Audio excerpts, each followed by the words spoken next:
welcome to MNB World Talk Show's brand new episode. This episode is very special because we are preparing this episode from city Darkhan, which is one of the three biggest cities of Mongolia.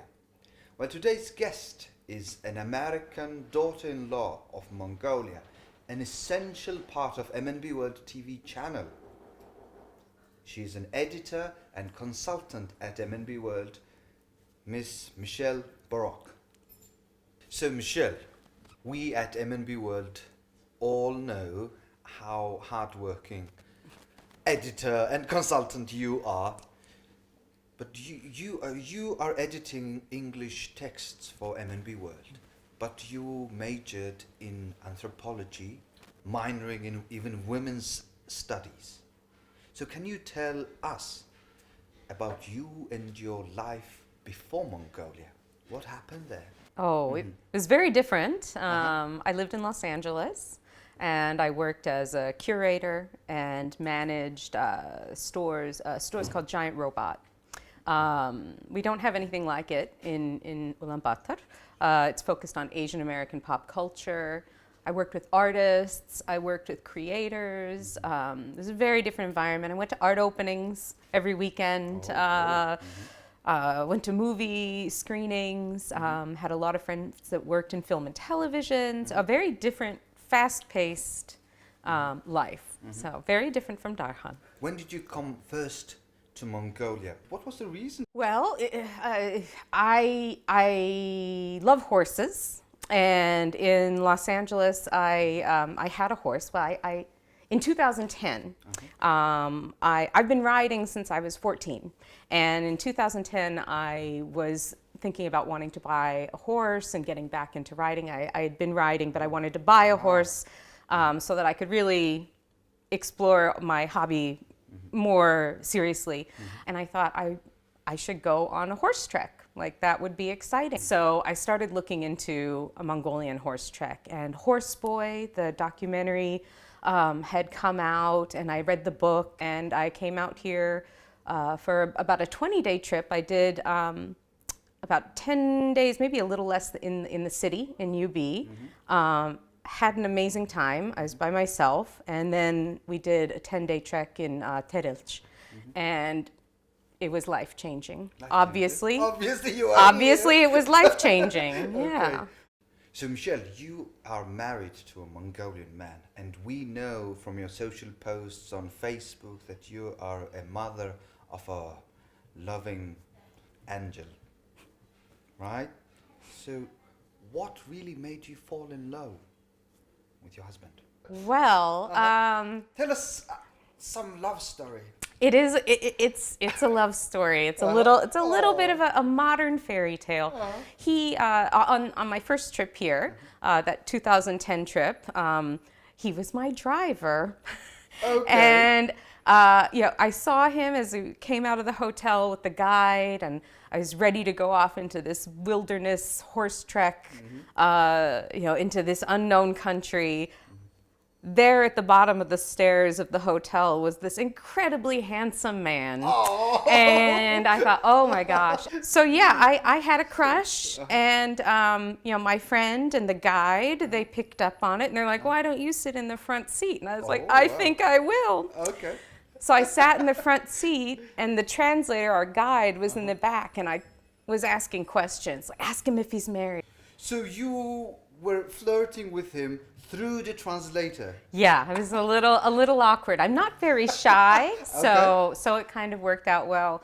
So anyhow, I went on the trip, and I was hoping he would be the one to pick us up, but he wasn't. And I just thought, well, what a nice moment for me to meet this beautiful man. I'll never see him again. So I came back to Mongolia a year later because I went back to Los Angeles, and I could not get Mongolia out of my head. And I thought, I gotta go back. Was that just, sort of this vacation kind of magic, or was that something real? Is this a place where I need to be? So something changed within you? Yes. So I came back, and I had emailed my translator and guide, and I said, hey, I'm coming back. I'd like to visit the nomadic family. And I knew then that, I should go outside of the tour company and try to, you know, give the family some money for letting me stay and to have a more authentic experience. I didn't want a guide or a translator. I had bought a few Mongolian phrase books. I thought I could get by, and that I wanted to just live with them and really be their daughter, the way that they made me feel the first time. So he said, I'll make all the arrangements. I said, great, I'm going to the same hotel. I'll see you on this date. So the guide comes to the hotel and he says, I have a surprise for you.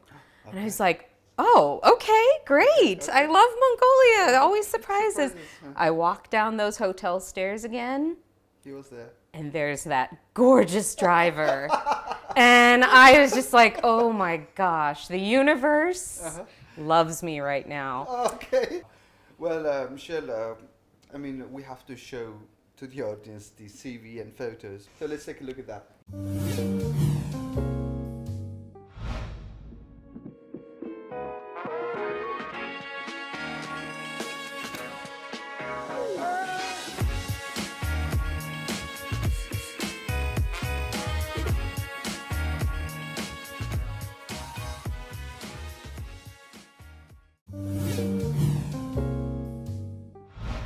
Wow, quite a rich resume you have. You've been residing in Mongolia for about 7 years now. So what are the most challenging aspects of living in Mongolia and how do you overcome these challenges? Yeah, I think any expat or immigrant, which I feel more like an immigrant than an expat, the hardest thing is being away from your family. And now, however, the lucky thing is I'm in Mongolia, where every Mongolian understands that challenge. And every one of my family members, they helped me overcome that challenge. From the day I got here, they made me feel like a daughter instantly. And they knew how difficult it would be for me to be away from my parents and the life I knew. That's the most challenging thing about living here, really. Well, we visited to your family in the countryside, so let's take a look at that short video.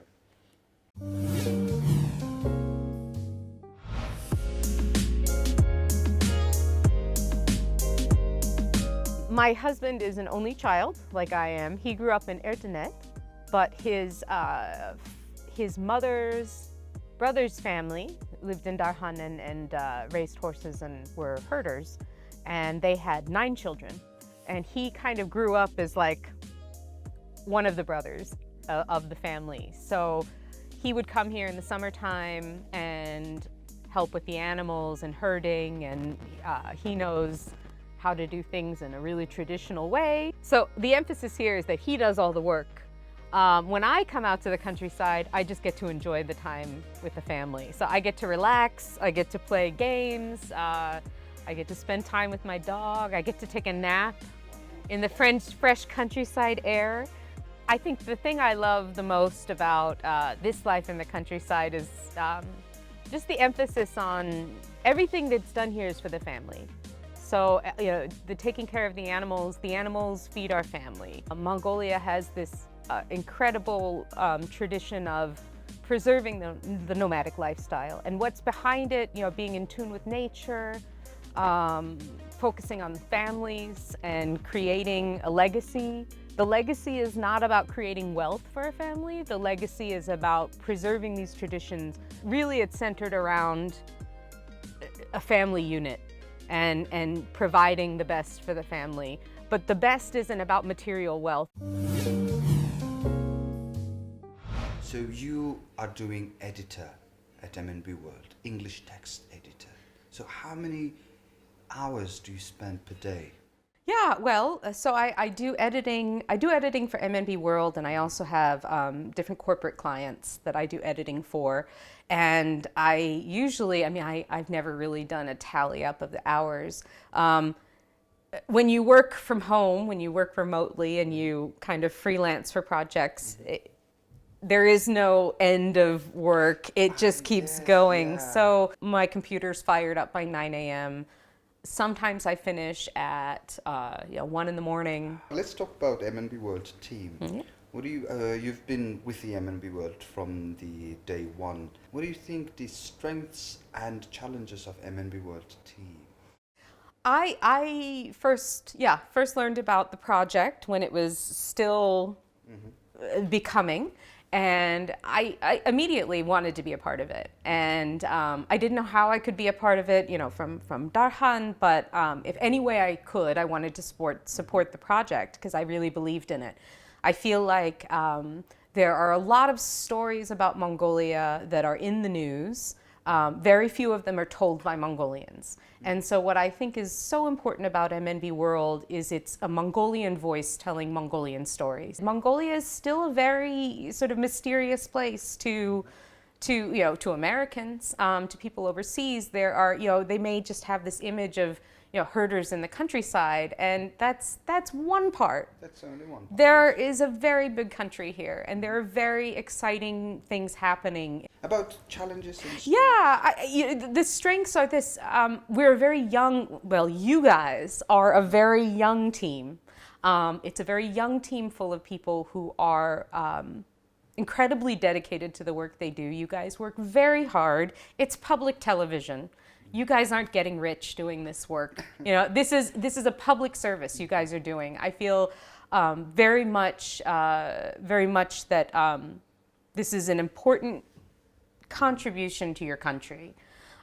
It's not just a job, and I feel like everybody on the team really understands that. And so I try to give my best in the way that you all do. Now, it's hard.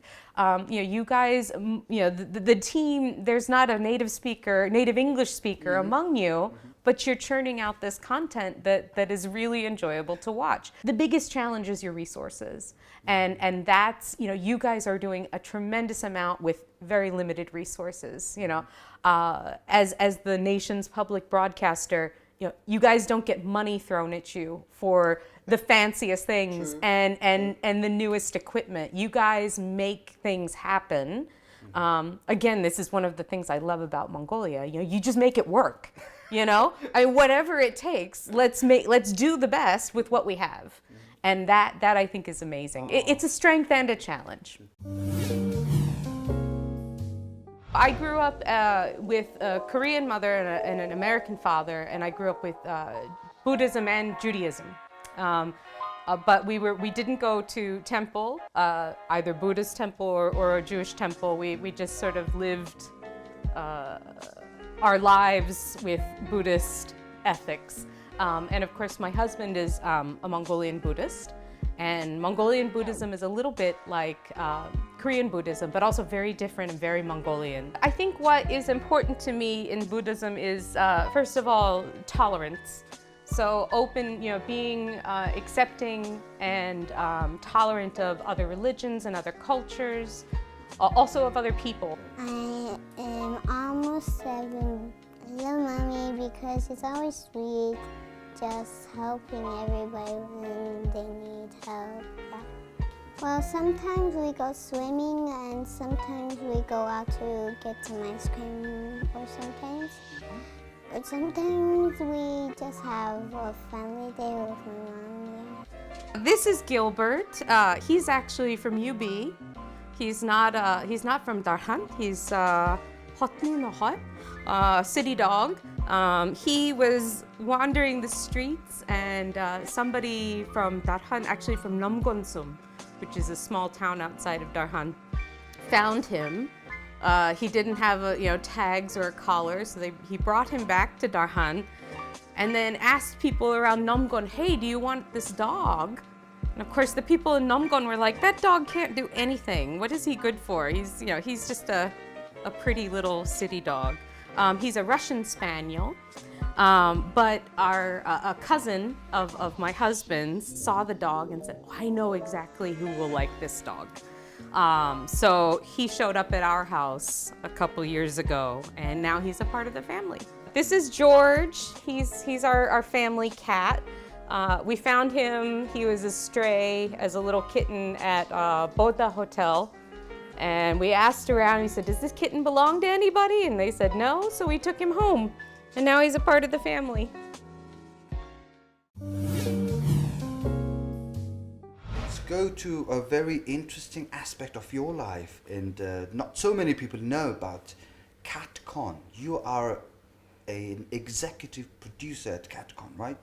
And what is Catcon? And how do you work remotely, I mean from Mongolia, with Catcon? Well, it's a very un-Mongolian thing. It's a Un-Mongolian, yeah, okay. I think so. Cats are not a favored animal in Mongolia, but we love them in my house. But yeah, Catcon is the world's biggest pop culture circulating around cats convention. And cat convention. it's a cat convention, but the only cats that are there are really famous cats. Do you know Little Bub? No. No? Okay, we have meet and greets, celebrity meet and greets with cats that are very famous and have bigger follower numbers than you could ever imagine. Than some people. Yes, than most people. Than most people, really? Yeah, so these are famous cats, but really it's about, there's a whole culture of cats, cat memes and kind of funny things that, online. But there's also a whole culture of things that are produced for cats and the people who love them. So basically it is a gathering for cat-loving people? Exactly. In simple words, Yeah, and we people, break the myth. It's a hip convention. It's not crazy cat ladies. It's not it's young people who just really love their cats. I see. Well, the time is ticking for us. My last question. It is a traditional question I ask from all my guests. It is about future. I mean, how do you see future for yourself and for Mongolia? What kind of future do you want for Mongolia? But I want a detailed vision, detailed image of future from you. Not some vague answers. Well, I'm a guest here. And as a guest, I feel like it's not. Are you really a guest? I am a guest. The future that I want for Mongolia is the future for my daughter. This will, whether we stay in Mongolia forever or if we're just here for a short time, this is her home. This is her, her fatherland. Her motherland is back with me in LA. But I want a country that is strong and independent, economically. I want, there's so many economic diversification programs, sustainability programs. I want the government and the voters of Mongolia to make those things reality. And, to really just understand that the decisions that are being made now are decisions that will impact the future 10 years from now, 20 years from now, 30 years from now. What I'm excited to see and hopefully we'll see for this next election is young people. The young people really need to get up and say, okay, I've had enough. Enough of the corruption, enough of these policies that come and go. Where are our tax dollars going? Young people need to say that. This is their future. This is their money being spent. And they need to have a voice in how decisions are made. Thank you very much. Let's hope together that these dreams, these wishes come true in a very short amount of time in Mongolia. It's important. Well, it's been a pleasure, Michelle. I mean, coming to Darkhan and you are receiving us here at Mingo Coffee House. It's been a pleasure. I hope our audience have very interesting informations and very interesting conversation. I mean, especially about that love story. It was awesome. And I wish you good health and good luck as Mongolians do. Thank you very much. Thank you. Well, this has been Miss Michelle Borok, who's an editor and consultant at MNB World TV station. I hope you loved and enjoyed our conversation. We will see you with our next episode. Until then, goodbye.